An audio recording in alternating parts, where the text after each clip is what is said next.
So today we are going to talk about the pluralism essay. I have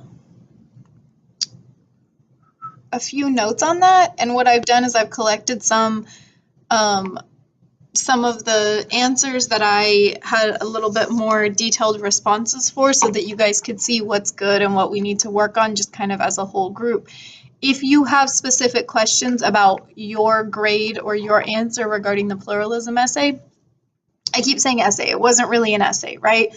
I had told you guys a good answer probably would have been between 2 and 3 paragraphs. So I have some really great 2-paragraph essays where people kind of broke it up into those 2 parts of the prompt.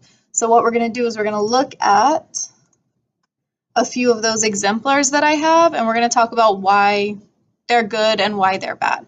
So a few notes before we talk about that.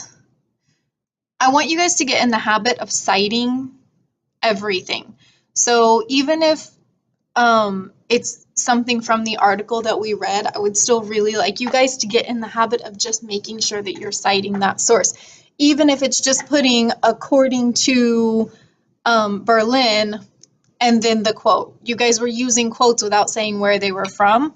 So while I didn't, in this case, it wasn't necessary that you put the citation because you were talking based off an article, you should always say according to Berlin if you are using his words.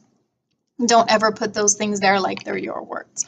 So the first one that we are going to, if you wrote a lot and still got less than a score of 3, I probably didn't understand the point you were trying to make. This could have been due to structure or grammar. Almost always, I don't want to say always, but in most of the cases, it was grammar related. It's because you had sentences that I really just couldn't understand what it was that you were trying to say.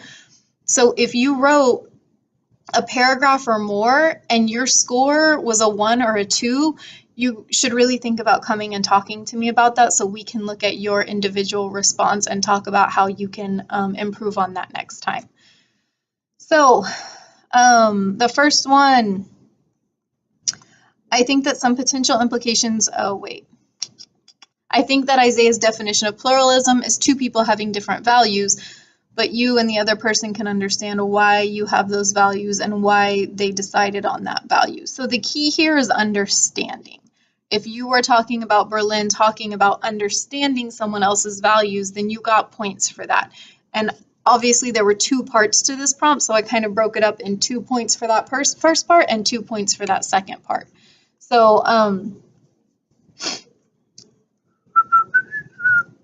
I think that some potential implications of his belief being accepted as valid are that people tend to choose relativism more than pluralism because, so this kind of answered to that, but it didn't fully talk about what an implication was. And I used implication specifically in this prompt because I want you guys to get familiar with that word. Implication refers to like the consequences of his views being accepted as valid. So if we as a society accept his views as valid, then what are consequences of that? What follows? What happens after his view has been accepted as valid?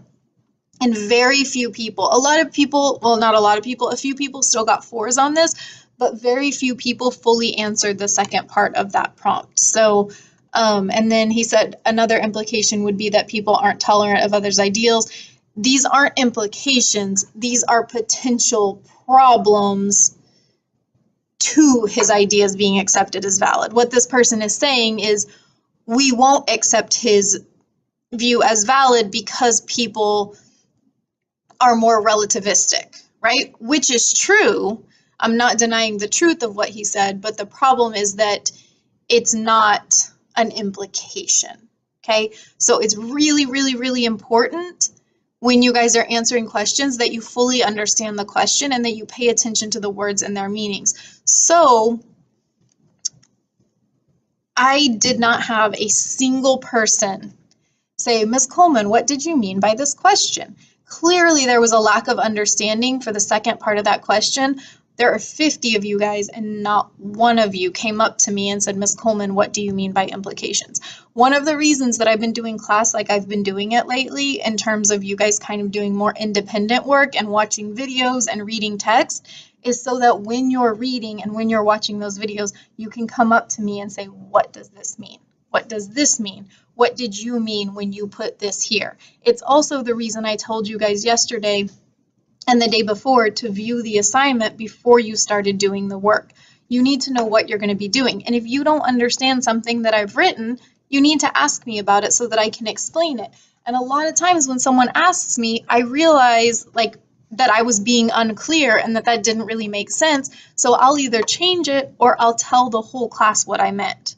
And that's something that would have happened here, because as I was reading y'all's assignments and what was coming in, I was like, wow, nobody understood the second part of that prompt. So that's something I need to address.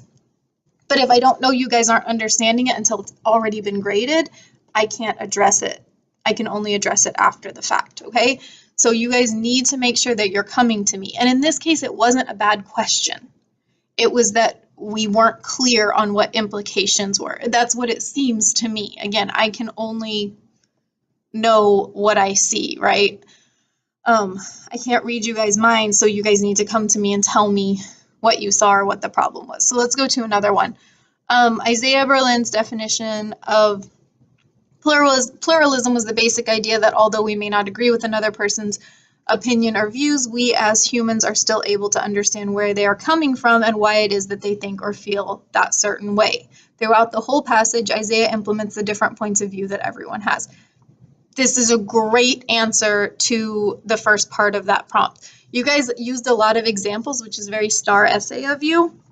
And that's fine, but in this particular case, it wasn't really necessary. I definitely didn't take off any points for it, and I'm not saying that it's bad. It's just I was asking for a direct answer, which is the reason that this wasn't really an essay. But this is still really, really good. As you can see there, I put perfect, student added, in this case, unnecessary but appreciated and appropriate examples. So those are good examples is what I'm saying, but they weren't necessarily important for the purposes of what I was asking you guys. Which, again, would have been a really good question to ask me. Miss Coleman, should we use examples in this? You could, but I probably would have told you no, because we had such a short text. The following paragraph is a good transition to discuss the implications of accepting that pluralism is necessary, but the student did not do this. This seems to be the part that we struggled with. So the student says, furthermore, he proceeds to use the metaphor of the omelet. We're hung up on the omelet thing. It's not really relevant to this. I mean, I guess I didn't see anyone make the omelet metaphor relevant to what we're saying. You could have, but nobody did, right? Because breaking the eggs for the omelet as a form of sacrifice, again, doesn't have to do with the after effects of assuming this valid. When connecting this back to his idea of pluralism, Berlin believed that in order to be able to make the omelet, in this case, the omelet representing the succession of ideas of pluralism, we must be able to find common ground somewhere where we can learn to accept and understand other people's opinions while still having one of ourselves. Hence why he states that the omelet hasn't been made yet. So we're still talking a lot about the idea of pluralism, but again, what I'm asking you for is the after effects of accepting pluralism. Like, okay, now we're a pluralistic society. What happens now? And it's completely philosophical, guys. It's not, I completely agree with all of you that it's not a thing that would happen. It would probably never happen, right? Because humans, is a struggle for us to understand each other.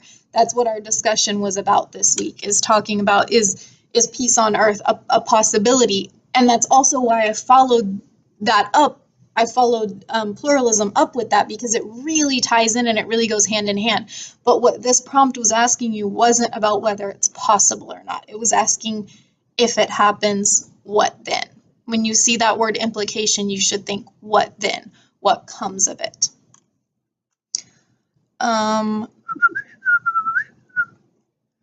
I'm going to skip. Oh, a score 4 response. I believe that Isaiah Berlin's definition of pluralism follows the generic definition we were given for the word to an extent. If we were to look up the word on Google, the search engine would spit out a condition or system in which two or more states, groups, principles, sources, or authorities coexist. Okay, as the first definition. The definition though is only the starting point for Berlin's definition of pluralism. Good, because he wouldn't have an essay otherwise, right?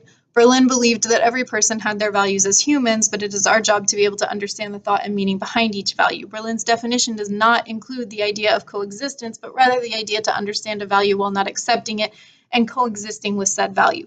Berlin believes that we will all have different values that will not coexist because that is human nature, and his views could be accepted as valid because he connects real-world situations with this way of thinking, which helps us to find the logic behind it. With this validation, we reflect on our own life with his views and accept them as valid. This is such a good answer.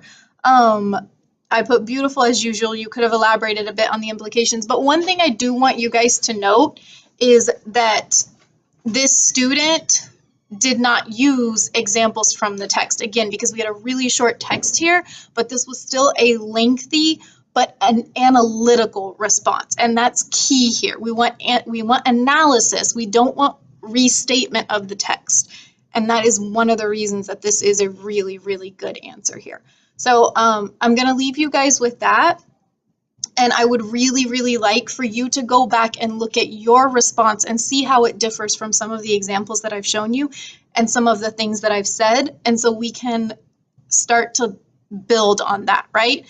We may not be doing this exact assignment again, but this is about those writing skills and those analysis skills, which are what we do in TOK. So I think this is a really good assignment for you to go back and review and come talk to me if you have questions about why your response got what it got. Okay, thanks for watching, guys.